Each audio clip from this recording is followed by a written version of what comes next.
Ya, shalom saudara-saudara. Hari ini kita akan berselancar dalam kebenaran yang saya kupas dari Matius pasal 4 ayat 1 sampai 11 dengan perikop pencobaan yang diterima Tuhan Yesus. Saya bacakan ayatnya bagi saudara untuk saudara boleh dapat mengerti akan firman Tuhan, penguraian firman Tuhan yang ada dengan baik. Demikian firman Tuhan yang saya bacakan untuk saudara di dalam Matius pasal 4 ayat 1 sampai dengan ayat 11. Pencobaan di padang gurun. Maka Yesus dibawa oleh Roh ke padang gurun untuk dicobai iblis. Dan setelah berpuasa 40 hari dan 40 malam, akhirnya laparlah Yesus. Lalu datanglah si pencoba itu dan berkata kepadanya, "Jika engkau anak Allah, perintahkanlah supaya batu-batu ini menjadi roti."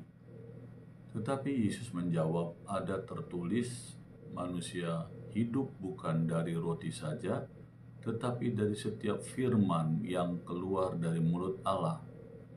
Kemudian iblis membawanya ke kota suci dan menempatkan dia di bubungan bait Allah. Lalu berkata kepadanya, "Jika engkau anak Allah, jatuhkanlah dirimu ke bawah, sebab ada tertulis mengenai engkau, ia akan memerintahkan malaikat-malaikatnya, dan mereka akan menatang engkau di atas tangannya, supaya kakimu jangan terantuk kepada batu."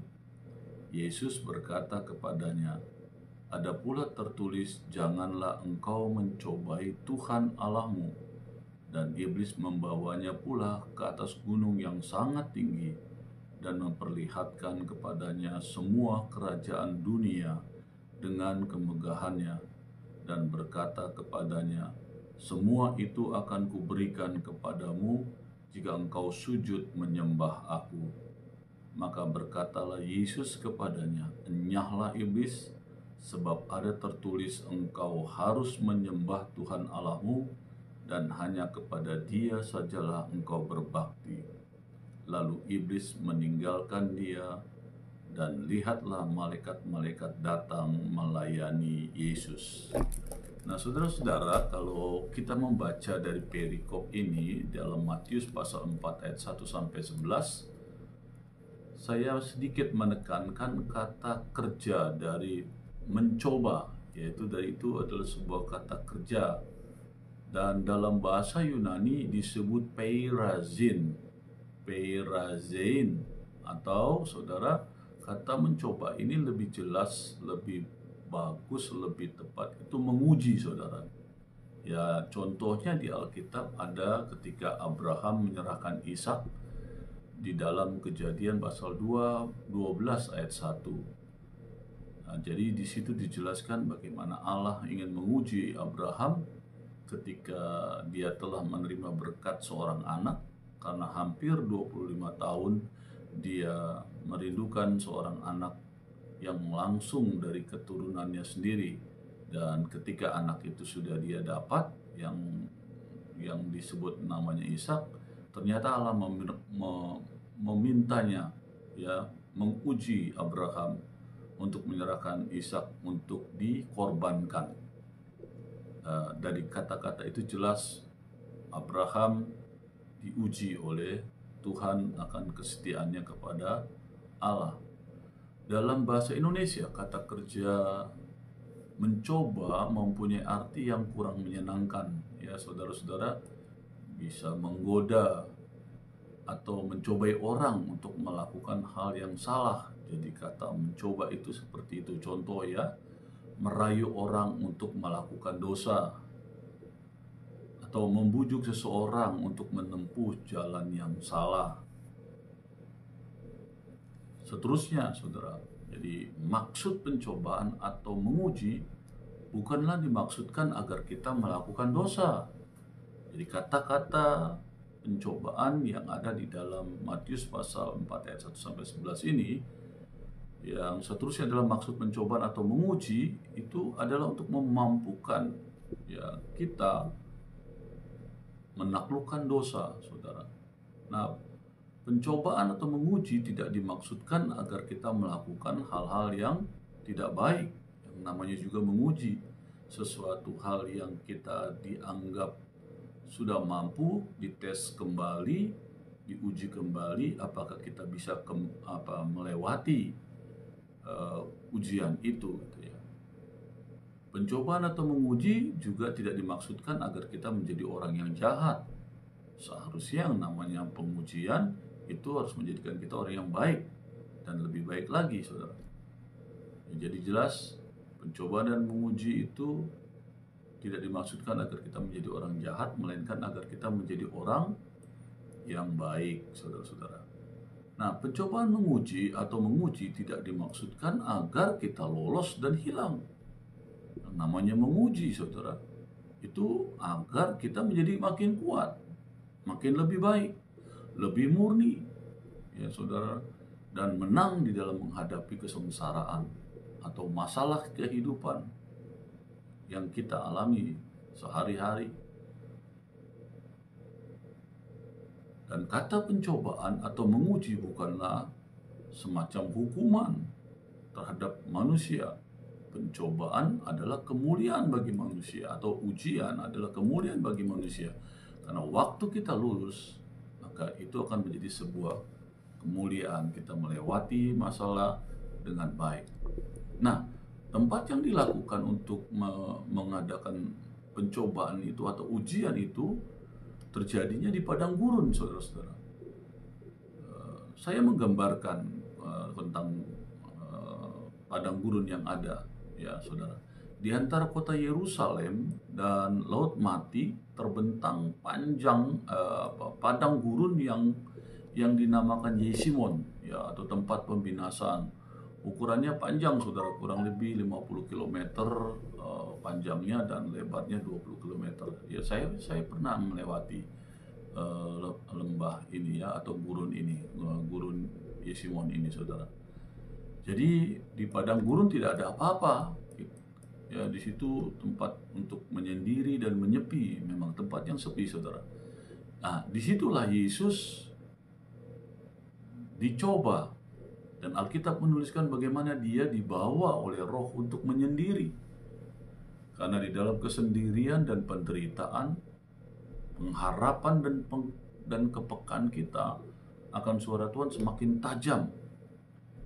Dan Yesus tidak hanya menyendiri, tapi dia berpuasa di tempat yang gersang itu.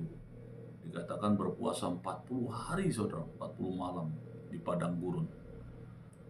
Saudara, kalau kita mau membuka hati kita ketika pencobaan itu hadir dalam hidup kita, ketika kita mengalami pencobaan, saudara, dalam kehidupan, kita siap-siap, saudara, introspeksi diri. Dan untuk mendapatkan pengertian atas pencobaan itu, maka kita mencoba diri kita untuk berdiam diri di satu tempat, dalam perenungan. Kita di masa pencobaan itu dengan tenang, untuk kita dapat lebih peka mendengar suara Tuhan. Kita bisa mengetahui apa masalah kita. Nanti Tuhan yang memberikan tuntunannya. Itu hal yang bagus, ya, contoh yang Tuhan ajarkan pada kita hari ini. Kalau kita sedang ada masalah, mari coba berdiam diri, cari tempat yang tenang, saudara. Mulai saudara menenangkan hati saudara, pikiran saudara, tambahkan dengan pujian, pengagungan, dengan suara yang tenang.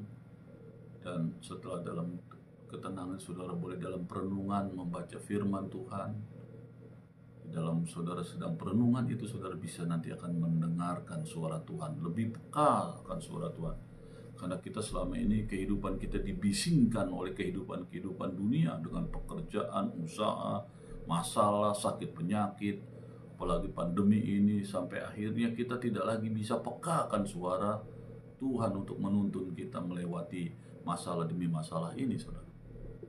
Jadi salah satu kebenaran hidup ialah setelah masalah atau berita besar terjadi, kita mengalami satu keberhasilan, kita diminta untuk berhati-hati, karena nanti akan muncul reaksi yang saudara di dalamnya bisa sering kali terkandung bahaya-bahaya. Jadi keberhasilan yang saudara dapat nanti ke depan dalam pekerjaan, dalam studi, dalam usaha dan sebagainya, ketika sedang naik, saudara juga harus hati-hati. Karena di dalam peak performance kita itu bisa jadi terkandung bahaya yang akan membuat kita nanti jatuh, saudara. Jadi kita harus tetap berhati-hati. Nah, contoh yang terjadi adalah ketika Elia, saudara, di Alkitab dijelaskan ketika Elia di Gunung Karmel menghadapi para imam-imam, ya, penyembah berhala, saudara. Di dalam 1 Raja-Raja 18 ayat 17 sampai 40 dijelaskan bagaimana Elia menghadapi imam-imam, ya, penyembah berhala yang membawa bangsa Israel menyembah berhala, dan itu membuat Allah marah sekali, dan Elia melawan imam-imam yang ada itu.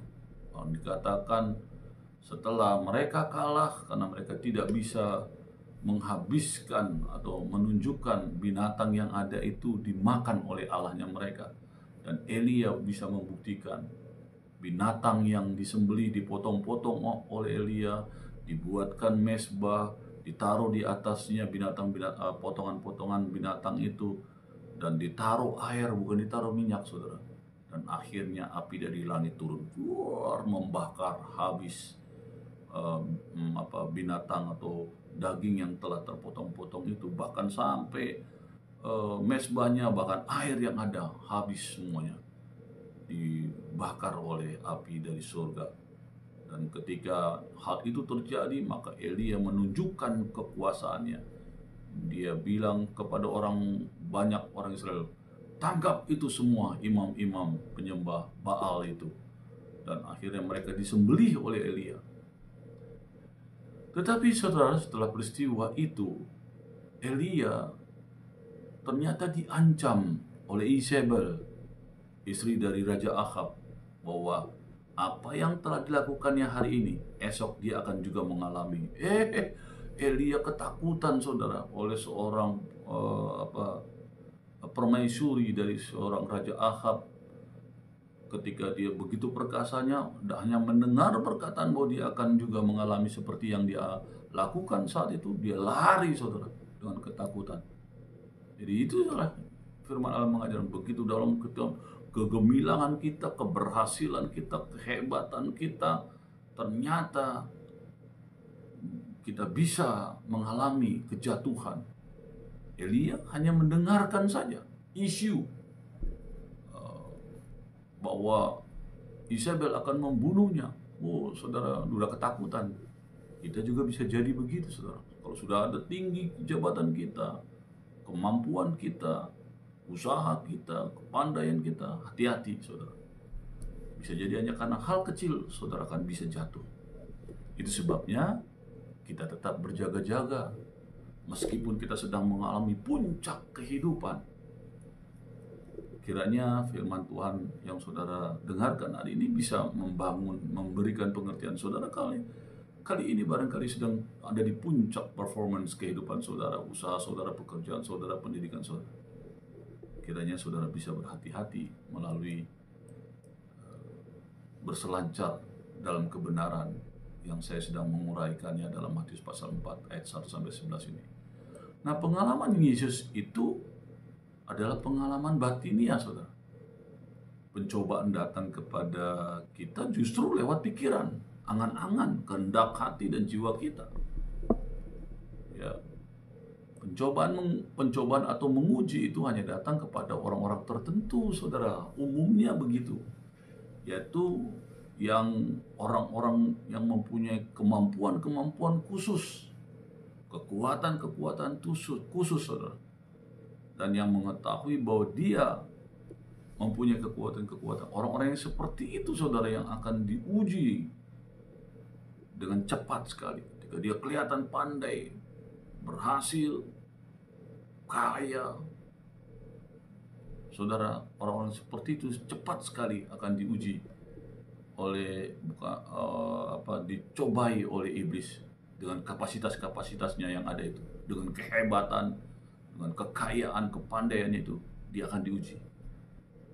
Apakah dia akan terus menghargai, menghormati apa yang dia terima itu, atau dia semakin menjadi sombong? Teruji, saudara, nanti. Nah, ada 3 hal yang diserang si pencoba, saudara. Kita lihat ya.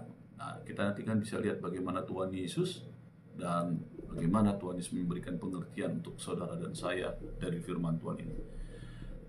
Yang pertama, di dalam ayat 3 dan 4 dikatakan, lalu datanglah si pencoba itu dan berkata kepadanya, jika engkau anak Allah, perintahkanlah supaya batu-batu ini menjadi roti.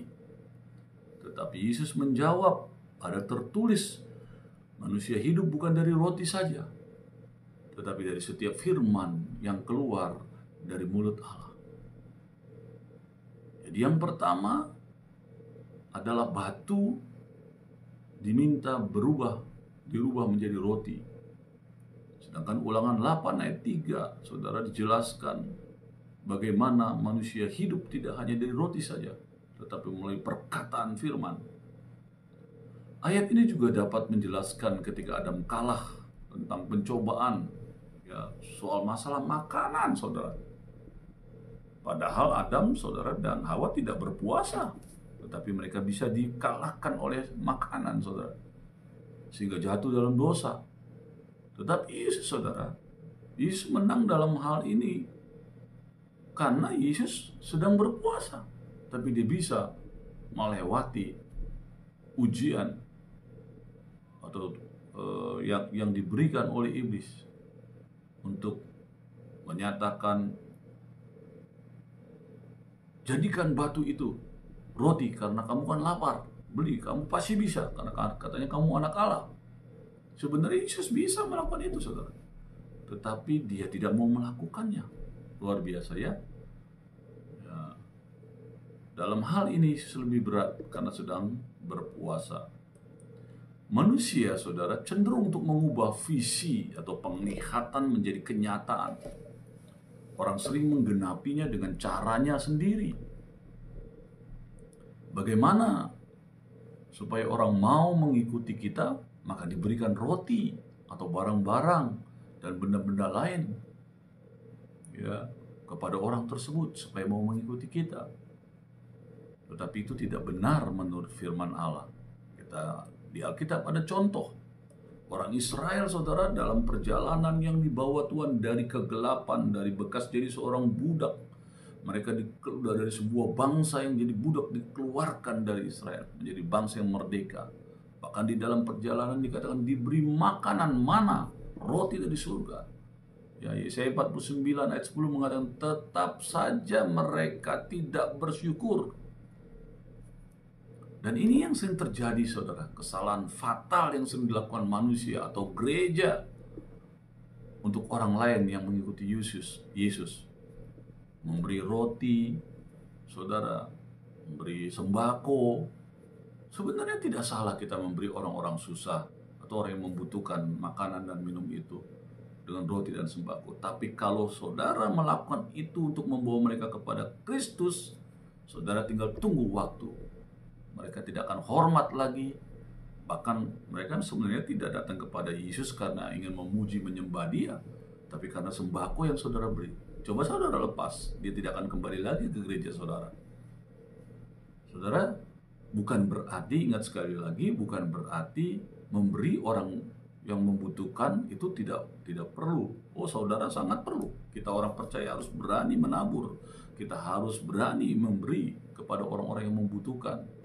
Tetapi untuk orang itu dibawa kepada Yesus, seharusnya kalaupun kita sudah membawa mereka dengan makanan dan minuman yang datang kepada Yesus, bimbing mereka, ajar mereka, muridkan mereka. Baru saudara hasilnya bisa menjadi hal yang baik. Dari sekedar saudara membujuk dan menyogok mereka untuk datang kepada Tuhan melalui sembako, tapi saudara tidak membimbing mereka dalam kebenaran, sehingga sebenarnya mereka datang ke gereja hanya untuk mencari sembako, tidak mencari Tuhan. Kita tanpa sadar melakukan kesalahan yang fatal membawa mereka kepada Yesus dengan cara-cara memberi sembako, makanan dan minuman, dan sebagainya. Sekali lagi, bukan berarti memberi itu tidak baik ya saudara. Wajib bagi kita orang percaya yang diberkati untuk menabur, menolong orang-orang yang membutuhkan pertolongan. Nah saudara, memberi roti atau membujuk orang, menjogok orang dengan makanan dan minuman, saudara, itu tetap tidak baik. Padahal itu, saudara, dikatakan tidak sesuai firman. Memberi memang adalah firman Allah yang tadi saya sudah jelaskan. Tetapi bagaimana motivasi kita dalam hal memberi itu yang menentukan, saudara. Jadi memberi roti berarti hanya menyingkirkan gejala-gejala saja, ya, tanpa menangani penyakitnya. Ya, ini itu harus dimengerti. Jadi pertanyaan yang penting adalah mengapa mereka lapar? Itu yang harus kita ingat. Bisa jadi karena kebodohan mereka, karena mereka tidak mau belajar, sehingga mereka tidak bisa mengembangkan diri, dan sehingga mereka juga tidak mendapatkan penghasilan, sehingga akhirnya mereka tidak bisa memiliki makan dan minum. Atau karena kemalasan, karena kebiasaan hidup yang tidak mau bersusah payah, atau keacuan mereka sendiri terhadap kehidupan ini, sehingga apa saja mereka semua udah beginilah gitu ya, karena sudah sebuah kebiasaan. Gereja harus membangun orang-orang ini yang kalau yang kurang pengetahuan atau dalam kebodohan, bimbing mereka dalam pengertian untuk mendapatkan pengetahuan. Yang malas, bimbing untuk mereka menjadi rajin, dan acuh tak acuh bawa mereka kepada keseriusan untuk bertemu dengan Allah dan untuk membangun kehidupannya. Saudara, bisa jadi juga, saudara, adanya sekelompok orang yang berkelimpahan atau sekelompok besar yang memiliki hanya sedikit. Ada orang yang kaya atau orang yang miskin, orang yang berkelimpahan atau orang yang berkekurangan. Ini juga harus diberikan pengertian untuk orang-orang yang berkelimpahan yang sudah mengenal Tuhan. Ingatkan untuk mereka juga berbagi untuk orang-orang miskin atau orang yang membutuhkan, sehingga orang yang diberkati menjadi berkat, orang yang membutuhkan pertolongan tidak merasa mereka berkekurangan karena ada yang menopang mereka. Bukankah menjadi satu gereja yang indah? Jadi kebenaran firman Tuhan hari ini mengajarkan bukan masalah soal makan dan minum, bukan hanya soal masalah roti, tetapi kebenaran atau firman Allah itu adalah roti hidup yang bisa menghidupkan orang secara roh, secara logika, bahkan secara jasmani. Yang tadinya logikanya barangkali ya tadi malas-malasan, tidak ingin mau berkembang, tetapi oleh ketemunya dengan Tuhan, maka orang itu hidup oleh kebenaran, oleh firman Allah. Dan sebab-sebab kelaparan adalah di dalam jiwa manusia, saudara. Dan hal-hal jasmani ini yang dipakai iblis untuk menjauhkan manusia dari pengharapan kepada Tuhan, ya, sembako dan sebagainya. Padahal Tuhanlah sumber segala sesuatu, dan setan sering melakukannya dengan hal-hal yang seperti itu. Ya. Contoh ya, setan juga sering mengalihkan perhatian kita dari hal rohani, yaitu berdoa, baca firman Tuhan, bersaat teduh, beribadah atau kebaktian, pelayanan, melayani orang sekitarnya. Kan pelayanan tidak harus kita menjadi orang hebat, saudara. Orang yang sakit kan, walaupun kita tidak punya apa-apa, tapi punya tubuh yang sehat ini, kita bisa nolong orang yang sakit supaya mereka bisa pulih kembali. Ya, hal-hal yang inilah yang menjauhkan atau mengalihkan perhatian kita dari hal-hal rohani kepada hal-hal jasmani. Apa hal jasmani yang membuat kita jauh dari hal-hal rohani? Ya bisa jadi pekerjaan kita, usaha kita, bisnis kita. Kita suka bermain-main atau berpiknik kemana-mana, suka nonton TV, nonton internet, dan sebagainya, saudara. Berpesta. Dan itulah yang membuat kita hasilnya secara rohani tidak berkembang, secara jasmani juga kita semakin jauh dari Tuhan.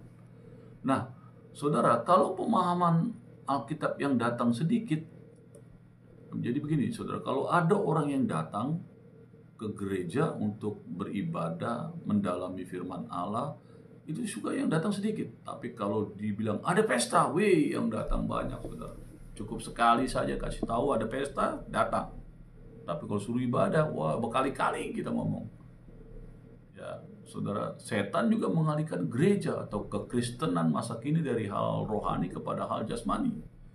Ini terbukti dengan begitu banyaknya penekanan hal jasmani dalam gereja kekristenan masa kini. Ya, hati-hati kita, saudara. Pengajaran-pengajaran teologi kemakmuran juga banyak menekankan kekayaan tentang duniawi, tentang mujizat. Nggak salah, saudara, tentang mujizat dan kesembuhan jasmani. Tapi kalau kita hanya berkanjang antara hanya hal-hal seperti itu, kita tidak memikirkan hal perkara-perkara yang di atas. Hati-hati. Sosial gospel juga, saudara, juga bisa berbahaya. Sepertinya kita melakukan penginjilan, ya, memberikan bantuan sosial, mengunjungi orang-orang susah dan sebagainya sepertinya. Tapi sebenarnya itu hanya selebritis saja untuk kelihatan jadi orang baik. Ya, kita foto sana, foto sini, rekam sana, rekam sini. Akhirnya jadi sosial gospel saja. Gereja yang sepertinya bersosial, padahal penginjilan yang hampir sama sekali tidak berjalan. Dan setan, saudara, sering mengalihkan pikiran kita dari Tuhan atau dari firman Tuhan pada saat kebaktian. Bisa jadi kita memikirkan pekerjaan, keuangan, usaha, keadaan rumah, anak, istri, suami, dan sebagainya.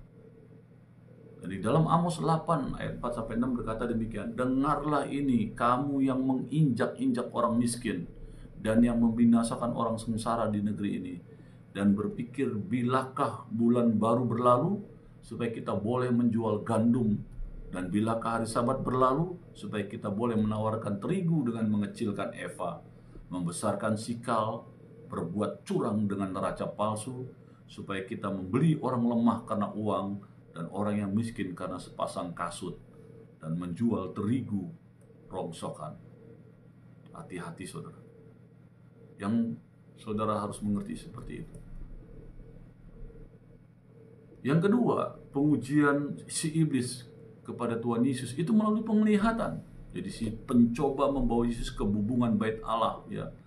Ayatnya ada di ayat 5 dari pasal Matius pasal 4 ayat 5 dan 7 sampai 7 dikatakan demikian. Kemudian iblis membawanya ke kota suci dan menempatkan dia di bubungan bait Allah. Lalu berkata kepadanya, jika engkau anak Allah, jatuhkanlah dirimu ke bawah. Sebab ada tertulis mengenai engkau, ia akan memerintahkan malaikat-malaikatnya, dan mereka menatang engkau di atas tangannya, supaya kakimu jangan terantuk kepada batu. Yaitu Mazmur pasal 91 itu, saudara. Ayat 7, Yesus berkata kepadanya, ada pula tertulis, janganlah engkau mencobai Tuhan Allahmu. Jadi saudara, bayangin, iblis menguji Tuhan yang katanya adalah anak Allah. Saudara, bait Allah itu dibangun di puncak gunung Sion, saudara. Ya. Jadi sebelum dibangun bait Allah itu sama Daud itu diratakan tanah, kan di puncak gunung gitu ya, diratakan tanahnya jadi rata. Setelah bangunan tanah yang rata itu diukur sedemikian rupa, maka dibangunlah di atas tanah yang rata itu, saudara, bangunan bait Allah. Jadi di puncak gunung, saudara, bait Allah itu. Dan sekarang iblis membawa Yesus ke puncak gunung, menguji dia, saudara. Ya, jadi bait Allah itu ada di luar, saudara. Ya, di depannya, kiri kanan itu ada tebing yang dalamnya 200 meter, saudara, yang disebut lembah Kidron. Ya, jadi di puncak bubungan bait Allah, saudara, disitulah Yesus, saudara, diuji. Ayo, buang dirimu, nanti kamu akan ditolong oleh Allah. Tetapi saudara, Yesus waktu mendengar itu mengingatkan kepada iblis, saudara, dengan perkataan, ada pula tertulis, janganlah engkau mencobai Tuhan Allahmu. Sekalipun dia sanggup melakukan hal yang spektakuler.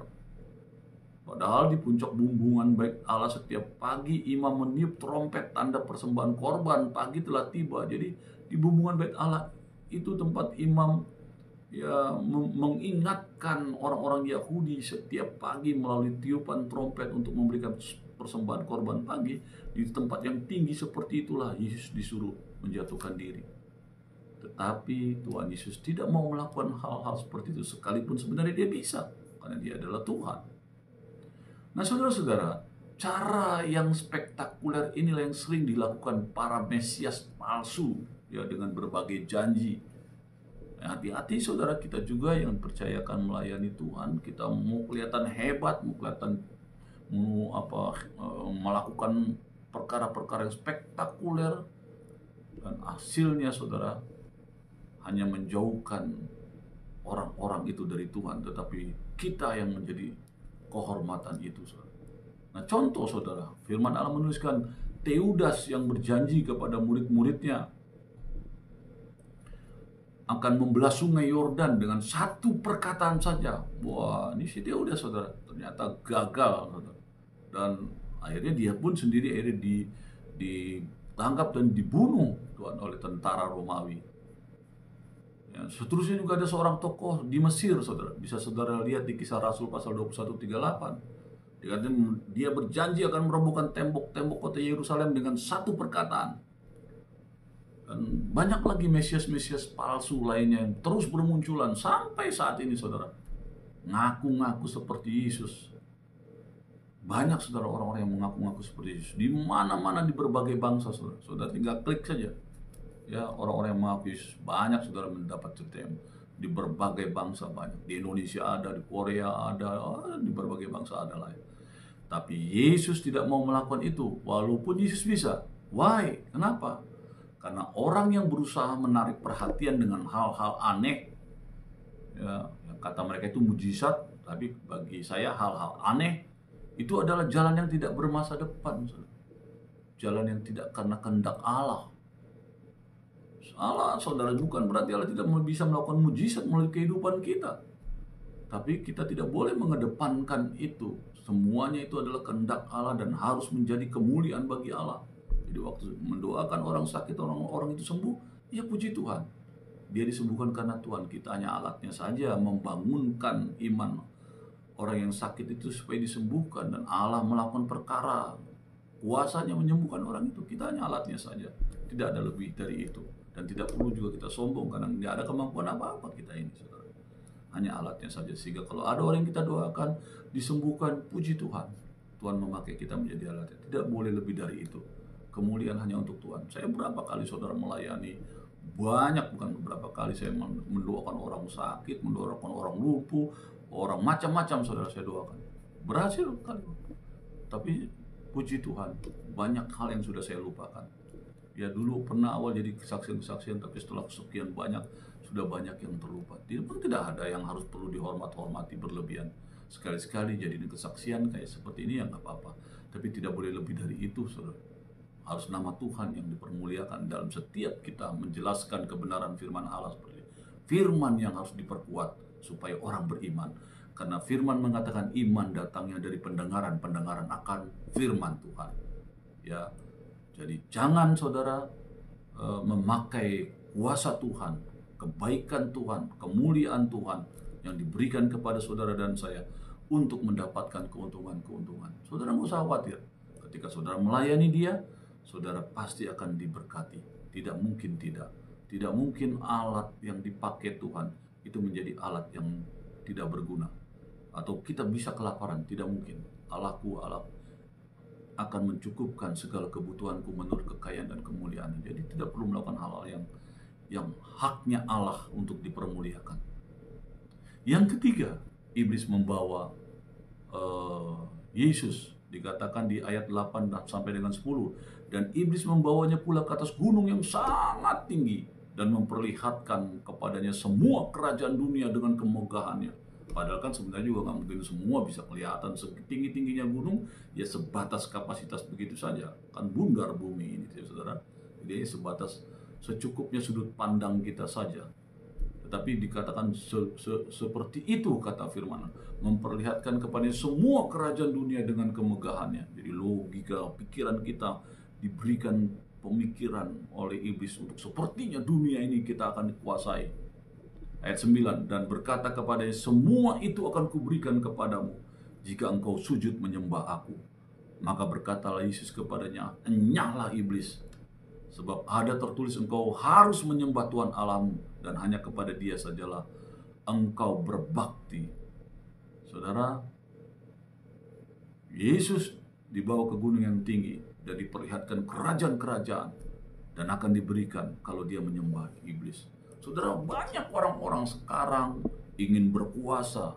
Mereka datang ke iblis, memberikan persembahan, menyembah iblis, mengikuti perintah-perintah iblis. Mengerikan sekali, saudara. Pengen jabatan naik, pengen supaya tampan, supaya cantik, dan sebagainya, supaya usahanya berhasil. Mereka datang menyembah iblis. Luar biasa, saudara. Kiranya firman Tuhan hari ini, kalau engkau hari-hari ini juga menjauh dari Tuhan, menyembah semua, saudara, jabatanmu, sehingga kau mempercayakan hidupmu ada di bawah kekuasaan iblis, bertobat, kembali kepada Tuhan. Apalah kekayaan, ada batasnya. Seberapa usiamu? 70, 80? Masih bisa kamu makan bebek goreng? Kan juga sebatas perut ini makan. Tempat tidurmu seberapa luas? Rumahmu seberapa banyak? Toh nanti kamu hanya tempat tidurmu hanya 1 meter sekian saja kuburan. So, kenapa engkau enggak menyembah Tuhan saja? Bekerja dengan baik, sungguh-sungguh, rajin, tekun. Kamu pun pasti bisa hidup. Tidak perlu mencari kehidupan dengan cara yang spektakuler tapi tidak benar di hadapan Tuhan. Di dalam Mazmur pasal 2 ayat 8, Tuhan berkata, mintalah kepadaku, maka bangsa-bangsa akan kuberikan kepadamu, menjadi milik pusakamu dan ujung bumi menjadi kepunyaanmu. Firman mengajarkan demikian. Minta saja apapun kebutuhan saudara kepada Tuhan, Sang Pencipta langit dan bumi. Marilah kita hidup berpengharapan kepada Tuhan saja, dan Dia akan memberikan kepada kita jalan keluar yang terbaik. Dan untuk dapat mengalahkan semua tipu daya iblis, hanya satu jalannya. Tunduklah kepada Allah dan lawanlah iblis, maka ia akan lari daripadamu. Dan itu harus dilakukan dengan kita mendekat kepadanya, ya, melalui baca firman Tuhan, ya baca buku-buku rohani yang membangun motivasi iman kita. Ibadahlah yang benar, rajinlah berdoa, memuji dan menyembahnya. Berikanlah waktu-waktu khususmu untuk memuji dan menyembah Dia. Maka kamu akan melihat pengharapanmu yang sungguh kepada Tuhan adalah sumber segala sesuatu yang membawa kesukacitaan dalam hidup, dalam kekekalan.